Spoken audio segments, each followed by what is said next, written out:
Assalamualaikum warahmatullahi wabarakatuh. Ikhwan fil Islam, kaum muslimin dimanapun berada, terutama para jamaah Majelis Ta'lim Al-Islam. Ini adalah gedung Majelis Ta'lim Al-Islam. Alhamdulillah berada di areal seluas 2000 meter. Gedung ini sehari-hari digunakan untuk kegiatan ta'lim, terutama kajian tadabbur Al-Quran. Kita berharap pada tanggal 1 Ramadan nanti gedung ini sudah memiliki atap. Oleh karena itu, para ikhwan fil Islam yang ingin berkontribusi pada pekerjaan atap gedung ini, silakan menghubungi nomor-nomor yang akan dipublikasikan oleh kami. Mari kita raih surga Allah dengan cara menjadi bagian dari penyelesaian pembangunan gedung Al-Islam ini. Terima kasih, jazakumullah khairan katsiran. Assalamualaikum warahmatullahi wabarakatuh.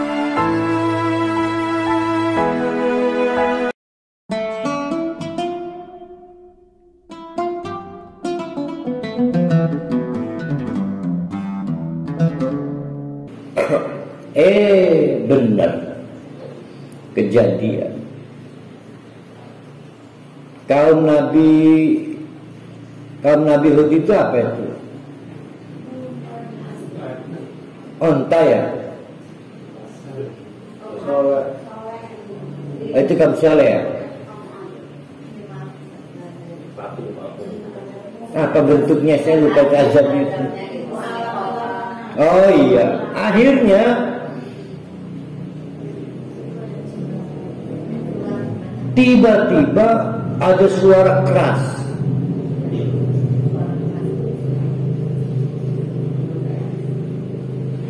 Seketika kepala muncul ke tanah, lutut keduduk lemah. Apa itu? Terhunjam ya,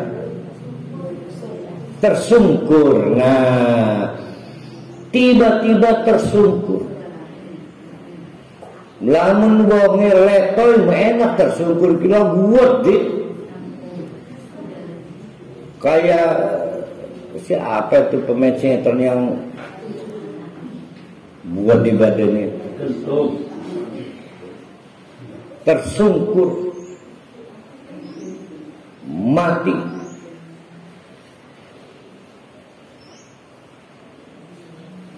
Seketika itu tidak ada tersisa. Rumah-rumahnya ditinggalkan. Jadi kampung kosong. Tentu rumah yang di bawah dibiarkan.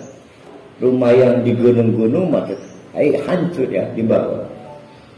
Tapi yang gunung-gunung maka tetap dapat dikunjungi sebagai situs untuk mengenang akibat yang dialami orang-orang yang melakukan tindakan musyrik kepada Allah. Maka diabadikan oleh Allah dalam ayat 57, walamma jaa amruna, akhirnya Allah memutuskan untuk mengazab kaum Ad, maka lebih dahulu najaina, kami evakuasi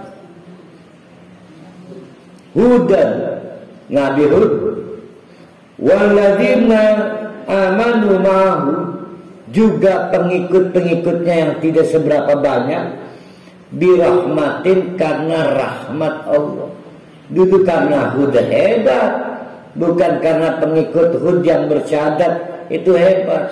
Dikerunyani Allah entah gimana caranya lah.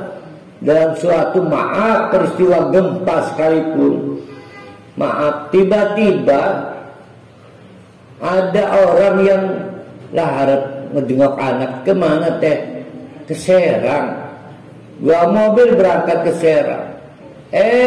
Baru nyampe puncak Ciawi Bogor, Cianjur gempa.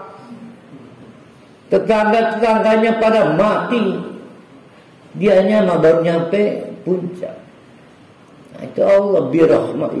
Bukan berarti hebat orang dia, kayak tahu dia mau itu kemana itu. Bukan, karena birahmatihi, karena dikerunyani Allah. Maka Nabi Hud pengikut-pengikutnya dievakuasi dulu. Ya, dengan cara Allah lah, saya nggak tahu apa datang malaikat Jibril, nggak berserang lama, insya Allah akan ada azab untuk kaum kamu.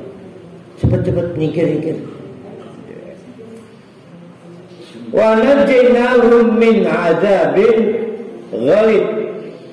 Ini semua dilakukan agar Nabi Hud dan teman-teman tidak menjadi korban tragedi azabun ghalid, azab yang sangat dahsyat, di mana dengan azab itu dilaporkan kaum Ad tiba-tiba tersungkur, lututnya jatuh ke tanah, kepalanya juga mendadak menjantan, mati seketika, darah keluar dari hidung, dari telinga, setelah suara yang memekik, minas suara,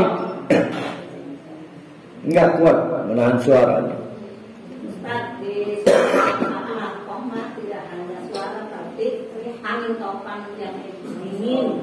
Ada 3 azabnya. Pertama suara, yang kedua angin, yang ketiga kilatan. Makanya ada suaib, ada haqa'iq, ada apa yang kilat itu? Ya enggak, 16 Arabnya kan 3. Ya baro'ik. Jadi ada 3 jenis. Jadi di samping suara, tidak pernah kita diceritakan apakah suara dari petir itu atau suara tersendiri. Juga ada kilatan cahaya, juga ada hembusan angin yang membawa gas. Siapa yang mencium tersungkur, lutut jatuh ke tanah, kepala terhunjam ke tanah. Tapi mari kita objektif, ini orang gede badannya, sehat fisiknya, tiba-tiba kayak ayam, apa kan ayam apa? Lalantuk itu, nguyuh.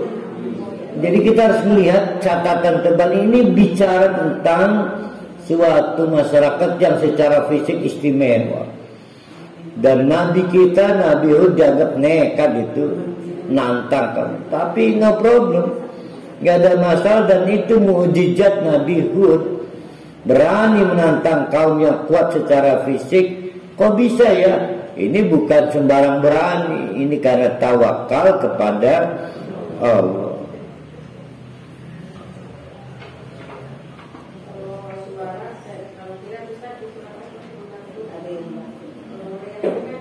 Ada di Al-Anbiya suara. Watil ka'ad, makanunlah. Watil ka'ad, ya makanunlah kelakuan kaum jahadu bi ayati rabbi. Mereka tinggalkan ayat-ayat dari Tuhan mereka. Tidak cukup itu. Nah, ini meninggalkan ayat dulu. Meninggalkan ayat, meninggalkan ustadz, meninggalkan pengajian, ya sama meninggalkan ayat. Menolak ayat, menolak nasihat, menolak uban. Dini uban, orang rumah setua masih kayak baca nombak, itu juga menolak ayat. Tolak uban.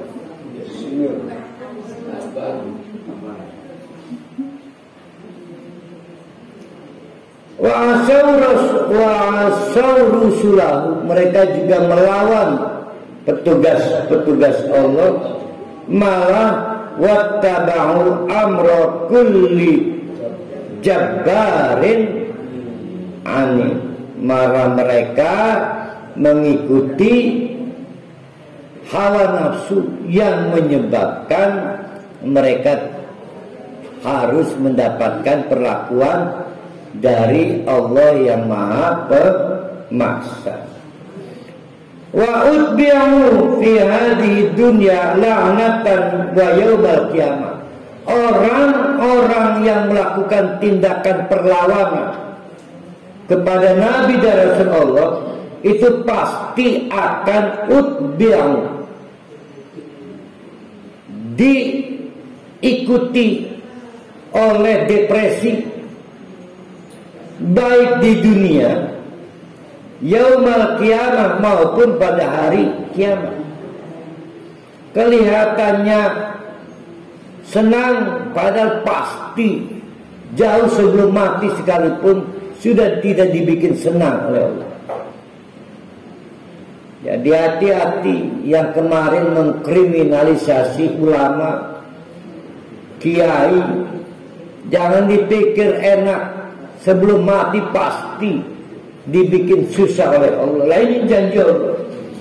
Wa utbi'u fi hadhihi dunya la'natan, dilaknat oleh Allah, bukan nanti setelah kiamat, tapi fid dunya, pada waktu masih belum mati, dan juga setelah mati pada saat kiamat.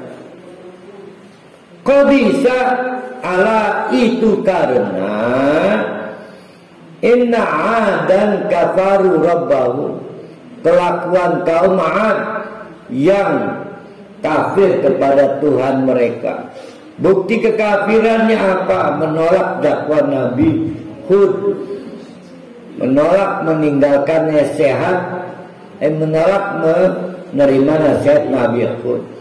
Akhirnya mereka dihantui oleh laknat yang bukan hanya mengikuti mereka setelah mati, tapi sebelum mereka mati pun sudah diikuti oleh laknat. Allah itu juga karena mereka itu, ingat-ingat, bodoh, jauh dari rahmat Allah. Li'adil, kaum Ad itu qaumi Hudin, kaumnya Nabi Hud. Nah, nanti setelah ini ketemu Adil ula, karena kaum Samud kadang disebut juga kaum Ad, tapi Ad seri kedua, Ad bagian kedua. Karena Ad bagian pertama yang didakwai Nabi Hud itu hancur, punah, kecuali yang bersyahadat, beriman, menjadi pengikut Nabi Hud. Punah, tersisa adalah jejak-jejak kejayaannya. Sekitar 200 km dari Madinah ke arah Tabuk.